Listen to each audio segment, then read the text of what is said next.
Ahoj, pokud já víte, je to u další videa a tentokrát to bude tutoriál, jak se udělat Minecraft server na 1.9 přes Hamachi a aby se tam mohli připojovat i vaši kamarádi.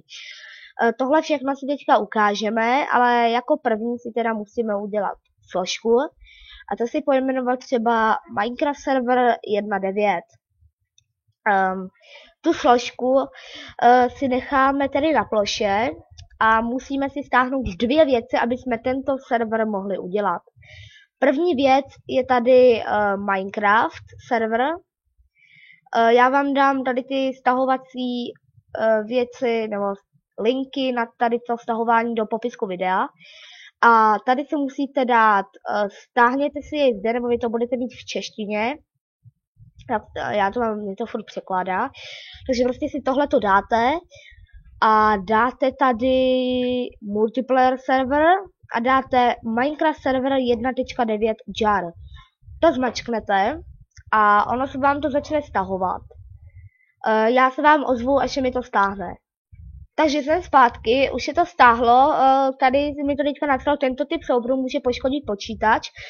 Toho si nevšímejte, tohle tam je vlastně jakoby pořád, ale je to oficiální stránka Minecraftu, takže to prostě není pravda, už to stahovalo prostě 1 milion lidí, prostě nějak tak. Takže prostě dáte uložit. A teďka se vám to chviličku takhle bugne, že tam prostě budete mít zbývá 0 sekund. Teď zase na chvilku stopnu, protože ono to vlastně kontroluje ten server, jako, nebo prostě to kontroluje ten soubor.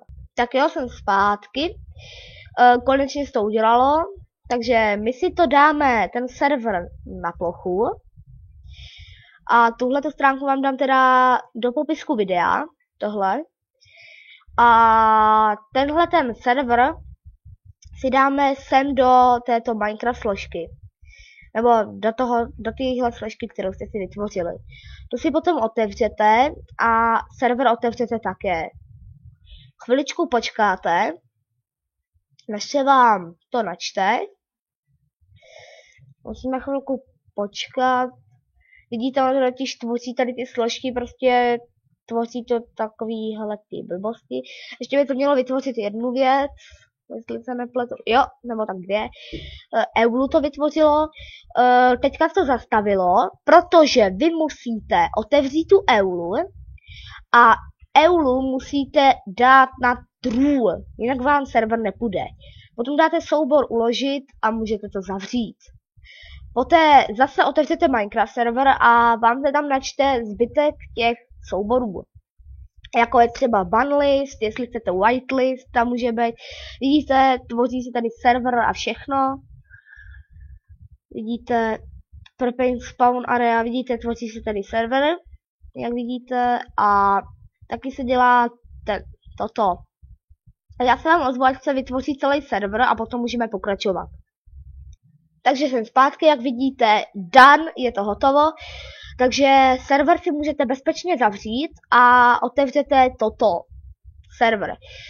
Vy to asi budete mít v tady tom, takhle zabalené v tom se on, takže vy uděláte to, že si ten server potom otevřete a dáte vybrat ze seznamu nainstalovaných programů, nebo tady to prostě, a potom si tam zvolíte poznámkový blok nebo něco prostě napsaní a můžete si to otevřít. Já už to takhle mám. Takže to otevřu. Prostě si to nějak nastavíte, jak chcete. Motod je, jak se bude ten váš server jmenovat, jakoby dole, jakoby to tam budou psát, tak třeba napíšete připojte se, anebo vlastně něco takovýhleho. A když to máte, tak potom přijde tu server IP. Na to potřebujete Hamachi, abyste mohli připojovat vaši kamarádi a tak. Hamachi si stáhnete tady, to vám dám taky do popisku videa. Prostě tady dáte download a prostě si stáhnete nejnovější verzi, jaká u vás bude. A já už to mám stažen Hamachi, ale dám vám do popisku videa, kde to stahuje. Když to máte stažené, tak to po vás bude chtít, abyste se vlastně zaregistrovali, ale já už tam jsem zaregistrovaný. Takže potom dáte network, create a new network a nějak to pojmenujete. Já to třeba teďka pojmenuju test YouTube. Dáte tam nějaký heslo, Potom ještě potvrdíte to heslo a dáte create. A jak vidíte, se vám to vytvořilo. A teďka se na to budou chtít připojit vaši kamarádi, takže vy jim řeknete, ať si stáhnou taky toho mači a dají join an existing network a network ID bude zase to test YouTube a heslo prostě to bude stejné jako jste dali tam, takže potom oni to takhle zadají a dají join a prostě se tam připojejí. Když jsou tam připojení, tak vy ten server ještě musíte dotvořit. Což znamená, že já mám tady ten server a mám to celý dvakrát. Takže, když je prostě... Moment. Dobrý. Když ho máte prostě otevřený a máte tam nastavený, tak to server IP je toto. Takže si to skopírujete a dáte to do server IP tohleto, co tady máte vy. Potom server port se ptáte, jaký určitě bude, ten máte tady server port, takže to je 25565. A tuhletu IP i s tím portem budete potom posílat kamarádovi, co bude na tom hamači. Musí být na tom hamači, jinak to nebude. A když tu IP máte to všechno tady nastavený, ještě vám doporučuji, ať si dáte ty command bloky na true, máte to prostě takhle všechno nastavený, tak vydáte prostě už jenom soubor, uložit a zavřete poznámkový blok. Hamači si tady dáte do lišty a potom už jenom stačí zapnout Minecraft a já vám ukážu, že to opravdu funguje. Takže já se vám ozvu, až budu mít zaplý Minecraft 1.9. A nebo víte co, já vám ještě ukážu pro ty, myslím, že tady to budou vidět všichni, ale pro ty, co nevědí, jak se dělá, nebo jak přepnete Minecraft Launcher do 1.9, což jsem se s tím už setkal, že to někdo nevěděl. Tak prostě zapnete Minecraft, chvilku počkáte a vy tam asi máte toto, use latest version, což znamená, nebo latest, což znamená verze úplně nejnovější, tak vy tam nejspíš budete mít tu 1.9, ale pro ty, co to tam nemají, mají to nějak takhle, tak prostě uděláte tuhletu věc. Dáte edit profile a tady si dáte release 1.9, což je 1.9. Dáte save profile a já potom už jenom dáte play a ten Minecraft se vám načte. Takže já to za chvilku stopnu a až se zapne Minecraft, tak se vám zase ozvu. Takže jsem zpátky, Minecraft server, nebo Minecraft mám za play a teďka si otevřete ten Minecraft server 1.9 a necháte ho otevírat zatím, co vy si půjdete do toho multiplayeru, dáte add the server, nějak prostě si tady pojmenujete, teďka můj server to pojmenuju, a dáte tam ten server IP, což je teda toto, jak jsme si ukazovali, a ten port, což je to 25565. Poté si dáte done, a jak vidíte, server funguje.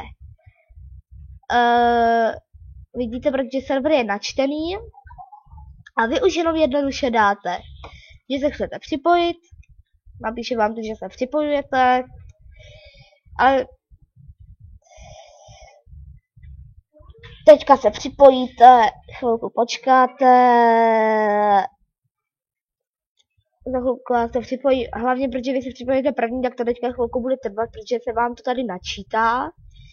Jakoby ten svět se načítá, připojil se první hráč, takže se mu to načítá, když se připojí už ten druhý, už by se mu to načítat nemělo. Možná ten server ještě spadne párkrát, protože potom už to půjde, ale musíte chvilku počkat. Je to hrozná doba, než se to načte. Hej, no vidíte, teďka to spadlo, ten server, no počkej, nespadlo. Tak se zase připojíte, protože vás se teďka vykoplo. A když se zase připojíte, chvilku počkat, teďka už by to asi mělo jít, ale ještě uvidíme.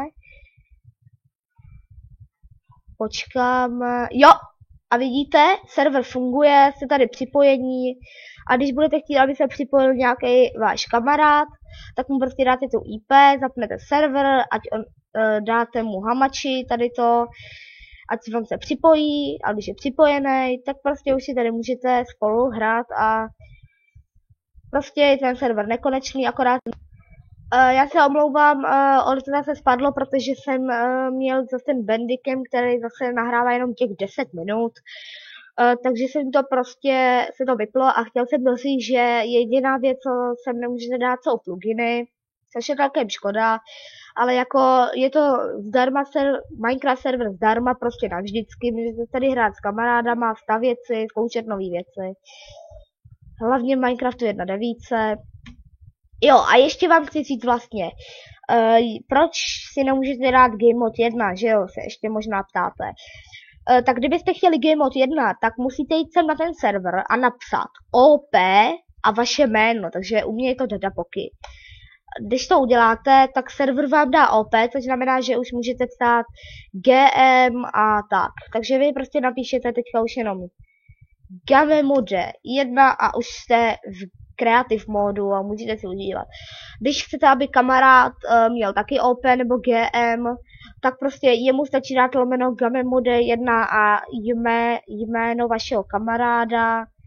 Prostě ono mu to dá potom GM1 a když mu chcete dát prostě OP, abyste to mohl dávat sám jak chce, tak stačí už jenom v Minecraftu napsat lomeno OP a třeba jméno vašeho kamaráda. Teďka jsem napsal Matěj 004, ale přitom prostě OP a jméno vašeho kamaráda. Když tohleto teda už máte, tak si prostě můžete užívat. A takže tohle bude asi všechno z tohohle tutoriálu. Tohle bude asi všechno z tohohle tutoriálu. Budete mít všechny popisky na to stažení, na ten hamači, na ten Minecraft server v popisku videa. A já se s váma loučím u dalšího videa. Čau. Jo, a nezapomeňte dát like a odběr. Prosím. Kurva, já jsem to zase pozral. Moment, teď to zastavím normálně. Čau.